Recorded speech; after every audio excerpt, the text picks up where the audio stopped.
langsung di lobby aja ya. Ini tuh sekalian lobby publik gitu. Karena kalau public hearing saja teman-teman cuma ngumpulin info udah selesai. Nggak ada proses yang kayak saling mempengaruhi sampai akhirnya nanti muncul yang trauma center ini. Ada yang semuanya itu sepakat bahwa oh ya kita butuh ya bikin trauma center gitu. Berarti ini lobby ya, tapi ada public hearing di dalamnya. Karena tadi seperti teori kan dalam proses lobby ada public hearingnya. Dan memang ini anggapannya kita lobby yang besar gitu, maksudnya lobby yang kelompok langsung dan ada public hearingnya. Jadi nanti biar sekalian ya, jadi satu aja kita simulasinya gitu, role play-nya cuma satu ini aja, nggak perlu milih-milih lagi kan. Berarti nanti moderatornya dari sebuah LSM 3 orang bagaimana? Ya. Penyampaian datanya dari moderator. Penyampaian datanya dari moderator. Kemudian nanti kan ada dukungan-dukungan, apakah pihak masyarakat ini malah mendukung atau mungkin oh enggak benar, misalkan ada yang kayak gitu kan. Ada pro kontra. Oh iya benar, ada pro kontra. Berarti nanti masyarakatnya juga silakan ya, kalau ada yang pro ada yang kontra, terus memposisikan diri saja, nanti terserah mau ada yang pro atau kontra. Kemudian begitu berarti ya. Di mana namanya? Ya, anggap kalian dari LSM Peduli Lalin ya. LSM Peduli Lalin. Saya tidak tahu itu ada atau tidak. Intinya LSM Peduli Lalin gitu aja. Pas saat memperkenalkan diri. Jadi moderatornya Nada, Anissa dan oh, salah ya. Tadi saya pikir Nada udah saya gitu. Bukan ya?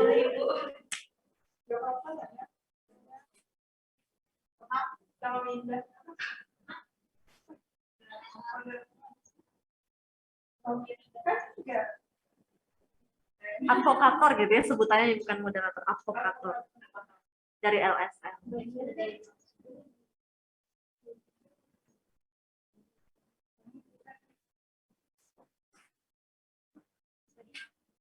Kita mulai jam 9.20, cukup tidak? Oke.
Tidak, nanti itu kan kesepakatan.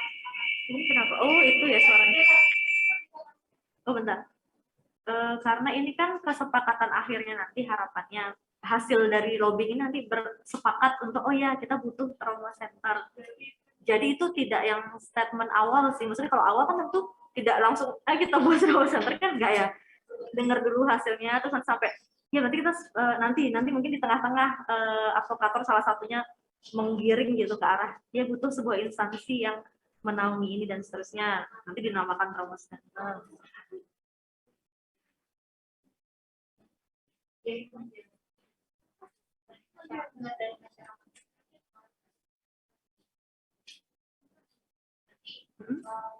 Menyampaikan data baru minta dari pendapat baik stakeholder maupun pendapat dipersilakan siapapun gitu kan dari yang disampaikan. Kemudian kan nanti pasti dari stakeholder ini ada misalkan yang mendukung kan, iya benar data yang disampaikan itu saya sepakat karena pengetahuan saya juga terakhir menurut data tren kecelakaan itu meningkat misalkan, ataupun di daerah sini memang kemarin ada baru-baru saja. Kalau masyarakat kan biasanya lebih ke real ya, nggak data. Kalau masyarakat kan biasanya oh iya kemarin baru aja keluarga saya meninggal Bu di daerah sini bla bla bla gitu kan. Jadi lebih ke dorong nih butuh sesuatu untuk mencegah kecelakaan lalin. Yang mana? Oh yang PHTLS. Ini kan data juga sih sebenarnya. Jadi kalau PHTLS ini terobosan yang pernah dilakukan, makanya pingin bikin trauma center gitu kan, itu serupa ya, tapi pre-hospital ini mungkin di daerah lain gitu yang pernah ada. Kalau kita pingin ngadain trauma center ini gitu di daerah kita. Oh mungkin spesifik saja ya, ini di daerah mana? Samarinda ya, langsung aja kota Samarinda gitu.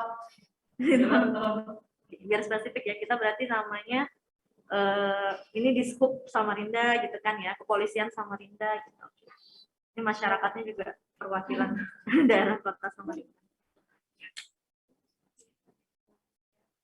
Nanti kan isu-isu ini mendekati puasa juga nih, dekat Lebaran bisa teman-teman eksplor kan. Oh ya nih apalagi mau Lebaran, mestinya kita mencegah sekarang gitu kan, karena bulan depan ini udah mau puasa gitu. Ini kan terkaitan dengan mudik Lebaran. Berarti ini anggap aja di Samarinda ya yang data 2013-nya itu. Atau dijadikan 2022 nggak apa-apa kan, ini cuma contoh kan. Mudik Lebaran 2021, kok 2022? Berarti kita udah memprediksi ya, bukan? 2021. Ya, misalkan teman-teman bilang kayak gini, hasil kajian kecelakaan mudik Lebaran di Samarinda 2021, terutama misalkan di daerah Samarinda Ulu, Samarinda Utara, Samarinda mana, gitu kan 5 daerah misalkan. Atau di kelurahannya misalkan, yang rawan kecelakaan di mana aja. Nggak harus 5 sih, bisa teman-teman eksplor lah berapa gitu. Berapa daerah. Ya, 9.20 apa dimulai sekarang? Sudah siap advokator, masyarakat, dan juga stakeholder? Nanti mengalir saja ya, maksudnya jangan takut salah, misalnya kayak, salah nanti datanya, enggak, jangan takut ya, maksudnya kita kan belajar ininya aja, improve-nya, belajar tekniknya, jadi walaupun data-data kita nggak akurat, nggak apa-apa, sebagai ajang latihan. Teman-teman masyarakat di Zoom siap? Masyarakat di Zoom ya? Masyarakat digital berarti. Bagaimana teman-teman di Zoom siap? Ya siap Ibu. Ibu. Ya nanti yang akan menjadi advokator ada Nada, Anissa, dan Winda ya? Winda ya, silakan.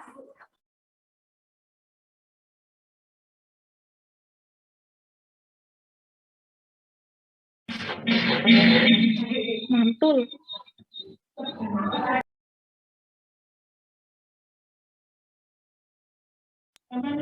Baik, Assalamualaikum warahmatullahi wabarakatuh.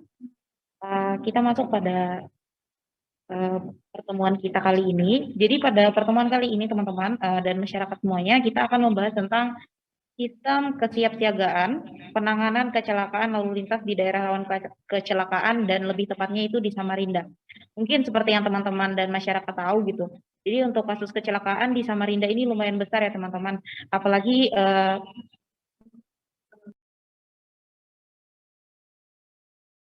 baik, mohon maaf.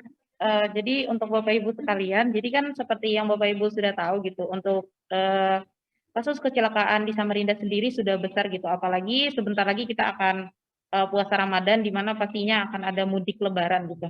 Jadi bagaimana sih kesiapan penanganan kecelakaan lalu lintas di daerah Samarinda ini? Jadi sebelumnya teman-teman, sebelumnya Bapak Ibu, di sini ada beberapa data yang berhubungan dengan kecelakaan lalu lintas. Jadi bila dihitung per hari, korban meninggal kecelakaan lalu lintas di luar periode mudik Lebaran jumlahnya lebih besar dibanding periode mudik Lebaran. Nah, jadi di 2011 terdapat 85 orang di luar mudik Lebaran dan terdapat 49 orang saat mudik Lebaran. Kemudian pada data di 2012 itu terdapat 75 orang yang meninggal di luar mudik Lebaran, dan terdapat 57 orang yang menjadi korban pada saat mudik Lebaran. Kemudian pada data yang ketiga, yaitu ada di 2013, terdapat 72 orang yang menjadi korban di luar mudik Lebaran dan 50 orang pada saat mudik Lebaran. Nah, mungkin untuk selanjutnya akan dibahas oleh Anissa Olirai. Dari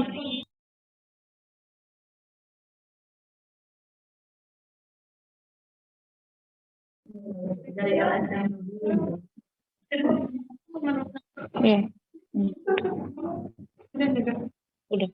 Baik, perkenalkan nama saya Anissa Rahayu, advokat kedua. Jadi saya akan melanjutkan data yang sudah disampaikan oleh advokat pertama.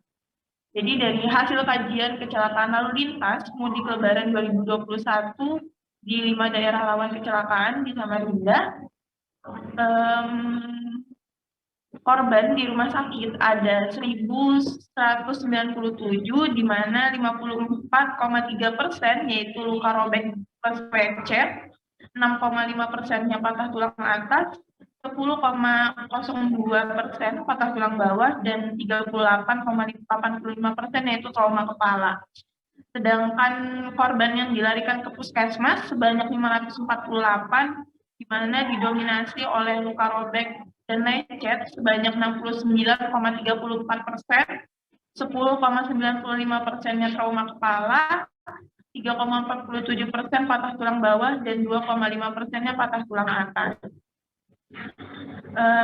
Dahulu ada terobosan yang bernama Pre-Hospital Trauma Life Support yang bertujuan untuk menurunkan kesakitan dan kematian akibat trauma. Dari hasil penelitian ADJ, dalam J Trauma 1998, sebelum melakukan PHTLS atau Pre-Hospital Trauma Life Support, jumlah kematian menjadi sebanyak 15,7%. Dan sesudah program Pre-Hospital Trauma Life Support menjadi 10,6%.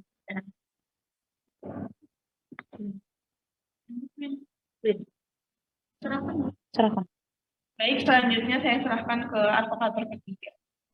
Baik, terima kasih pada Anissa Aulia. Jadi perkenalkan, saya Winda Sari.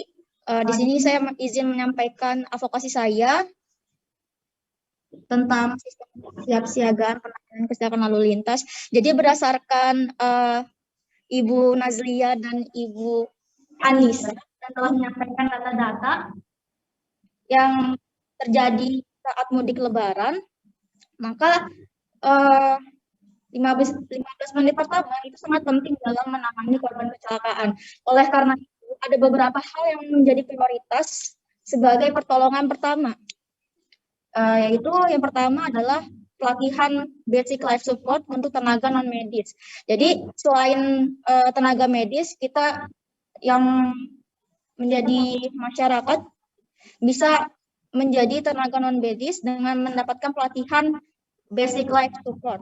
Kemudian yang kedua yaitu ketersediaan peralatan ekstrikasi. Dan yang ketiga yaitu peralatan airway, sirkulasi disability, dan mobil ambulans. Jadi untuk mencapai hal-hal yang prioritas ini dibutuhkanlah sebuah instansi, mungkin dari masyarakat maupun dishub maupun dari kepolisian bisa menyarankan sebuah instansi yang dimana bisa mencapai hal-hal prioritas ini. Baik, kepada Bapak Ibu, jika ada yang ingin memberikan tanggapan terkait dengan data-data yang sudah kami sampaikan, bisa langsung saja, karena memang untuk kecelakaan lalu lintas ini sendiri sangat penting untuk kita bahas. Jadi mungkin dari masyarakat-masyarakat sudah tahu gitu bagaimana tentang akibat dari kecelakaan ini sendiri. Oke, mungkin dari Bapak Ibu jika ada yang ingin menyampaikan pendapatnya, kami persilakan. Baik, izin masuk. Saya selaku wakil dari Ibu Lurah di Desa A, saya ingin menyampaikan pendapat terkait penanganan kecelakaan ini yang sesuai data-data yang disampaikan. Jadi saya menyimpulkan ada beberapa poin di dalamnya. Yang pertama, bahwasanya terjadinya suatu kecelakaan itu ternyata lebih banyak terjadi di luar mudik seperti itu. Lalu yang kedua di sini bahwasanya untuk penanganan kecelakaan lalu lintas tersebut itu pada dasarnya diperlukan polisi di dalamnya. Yang mana tugas polisi sendiri itu adalah mengayomi, menegakkan hukum, dan memberikan pelayanan kepada masyarakat terkait hal tersebut. Karena di dalam kondisi nyatanya, di lapangannya bahwasanya ketika terjadi suatu kecelakaan itu masyarakat cenderung takut untuk mendekati atau menolong korban tersebut karena takut untuk dijadikan tersangka atas kasus kecelakaan tersebut. Itu yang pertama. Dan di sini di data di lembaran ini bahwasanya ada 15 menit pertama yang sangat penting untuk penanganan korban kecelakaan. Yang mana jika masyarakat itu takut untuk mendekati korban, itu maka 15 menit pertama itu akan terlewat dan malah akan luka yang diderita atau trauma yang diderita oleh si korban tersebut bisa semakin parah. Untuk itu saya memberikan pertanyaan kepada pihak polisi bagaimana mereka itu bisa datang lebih cepat ke daerah yang terjadi suatu kecelakaan lalu lintas tersebut untuk menekan jumlah korban yang bisa terjadi dikarenakan ketakutan masyarakat untuk mendekati korban tersebut. Itu saja tanggapan dari saya. Mungkin dari pihak kepolisian bisa memberikan jawaban atas apa yang saya berikan tadi. Terima kasih banyak.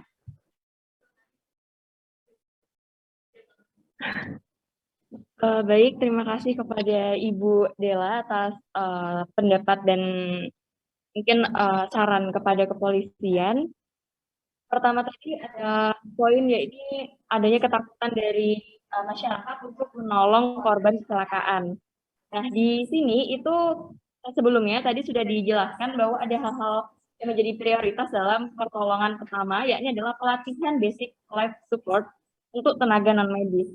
Nah, mungkin dari pihak Dinas Perhubungan ya bisa memberikan suatu pelatihan kepada masyarakat, sekedar mengumpulkan gitu. Misalnya beberapa kepala atau RT, kemudian dari RT tersebut kita latih bagaimana membimbing masyarakat di sekitarnya untuk dapat menolong korban kecelakaan pada 15 menit pertama. Jadi saran dari kepolisian sendiri itu kita kan sebagai kepolisian itu langsung ada di tempat gitu ya. Maksudnya misalnya kalau di jalan gitu kita mengatur lalu lintas. Sedangkan jika terjadi kecelakaan gitu, itu kan ada panggilan dari masyarakat terkait adanya ada kecelakaan di jalan ini Pak, atau maka akan kami datangi. Sebelum itu pasti kita juga harus ada konfirmasi lagi kepada teman-teman dari kepolisian. Nah, itu memerlukan waktu. Karena itu di 15 menit pertama tadi yang dibutuhkan adalah masyarakat sekitarnya untuk dapat menolong korban kecelakaan. Karena itu pentingnya adanya pelatihan. Nah, pelatihan sendiri itu dari Dinas Perhubungan terkait ya, dari bidang-bidangnya itu untuk mengatur bagaimana masyarakat ya, terutama kepala RT-nya untuk dapat membimbing masyarakatnya, dikumpulkan terus dilatih. Mungkin juga kita dapat dari Dinas Kesehatan ya, karena Dinas Kesehatan ini juga penting ya, dari K3 gitu. Kita juga butuh K3 ya, pelatihan.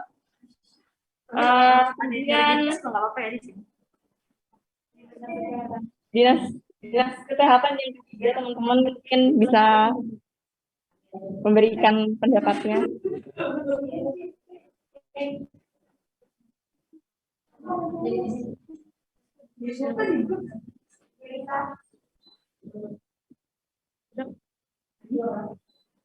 Baik, untuk seterusnya karena kami kepolisian itu bukan yang memberikan suatu pelatihan, misalnya kalau pelatihan itu kepada Dinas Perhubungan atau Dinas kesehatan yang terkait, maka saya akan alihkan kepada dinas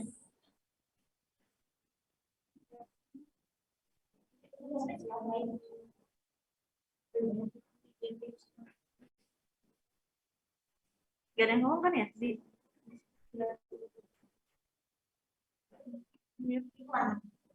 dinas kesehatan.